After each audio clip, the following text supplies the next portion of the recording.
What's up, everyone? I'm Jaren, and today we are talking about The 355. This movie is co-written and directed by Simon Kinberg, who's responsible for X-Men: The Last Stand, the 2015 Fantastic Four, and Dark Phoenix.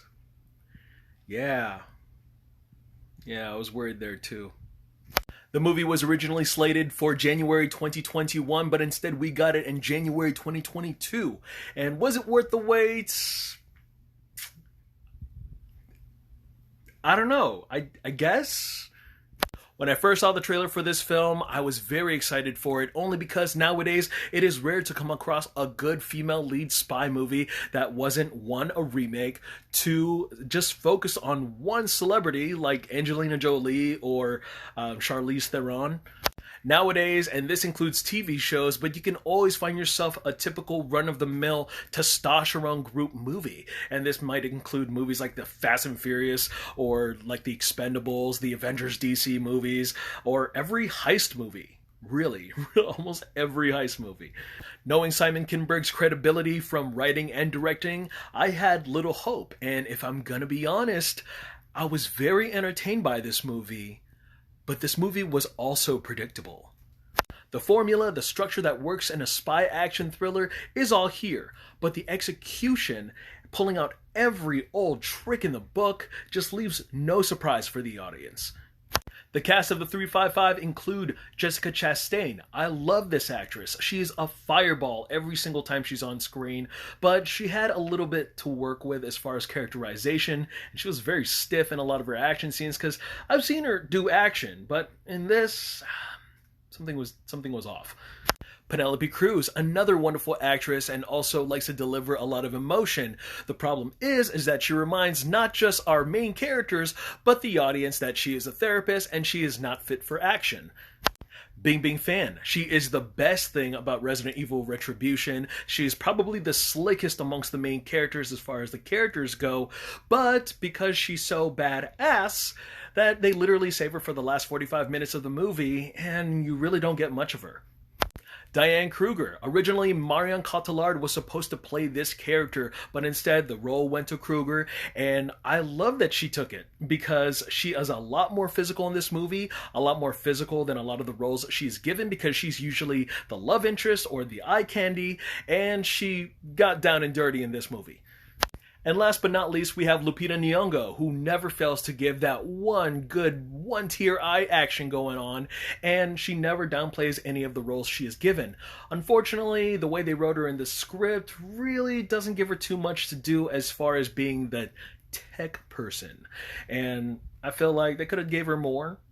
Now, going back to what I said about this movie being predictable, there is one particular character, and if you've seen just the right amount of movies, not even a lot, just the right amount, you can tell that you wish you didn't see the trailer because things are automatically spoiled for you and your suspicions just go right up the roof and you are suddenly smarter than this movie.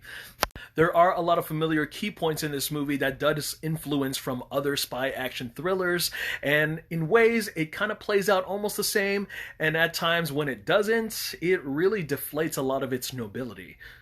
And although there is much fun to be had and is much entertainment to be valued, they got away with a lot of shit that they really just glaze through, like just causing chaos and shooting each other out in the public.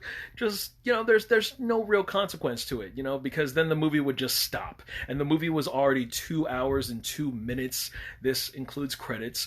And for some reason, especially with the editing portion of the film, it felt rushed. Like, the movie had so much characters to really break down, a lot of characterization to really dig deep on, and the movie was rushing to get in on the action, to get to the ending of the film, and I felt like the movie just still could have taken its time. When the action slows down, the movie gives a little bit time for our characters to get to know one another, because Our girls are not a team yet, and they literally just meet each other at gunpoint throughout the movie as the story progresses, and I thought that was kind of interesting, and it wasn't as messy as like Birds of Prey, where they literally don't really team up to the very last 20 minutes of the film, but we get to have a little bit more of a rapport, a little bit of a camaraderie with these characters, but I wanted more of that. I mean, those were probably my favorite scenes of the movie, and I wish they took their time with it. I wish we got to really give each individual character, each individual hero of the 355 more time to breathe. Out of nowhere, and this was never hinted with the character early on, but Jessica Chastain's character starts to give off a vibe of "we hate all men," saying that I don't need a man to explain things to me. It just felt very off. It didn't mesh well. Now, I am all for female empowerment as well as just feminism, but the way they went about with it, followed by this little history lesson where they talk about the agent and how she was named the 355 and how she was like the biggest influence in like spy history, just to tack on the fact that they were going to call themselves the 355. That's like the very ending of the movie where they label themselves. It was weird. It did not blend well with what we were going through in the film. And right before the credits roll, they have the most awkward farewell and goodbye of a group of characters that I've ever seen in a movie. And just part of me was like, are they hinting that they're going to get back together? Are we going to get a sequel? I mean, I want a sequel. I wasn't completely disappointed with this film, but there are some things that I would like to fix. Speaking of fixing, I also want some kind of director's cut, some kind of unrated version, because for some reason, and I thought it was a problem in the sound system in my theater, but the sound of them punching or all the physical combat scenes, I just felt like everyone was either one, pulling their punches, or two, something was up in the editing room, and even the gunshots sounded kind of muffled. Like, it's kind of like watching Live Free or Die Hard, where the movie was meant to be R-rated, so it just feels very watered down, so it would be smooth instead of traumatic. Kind of like the Venom films where, you know what I mean, like the violence just feels very...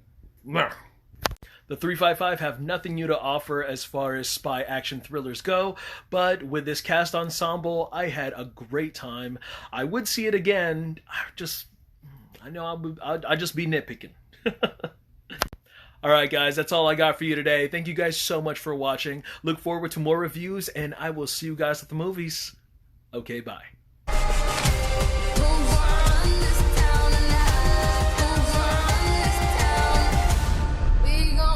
This town.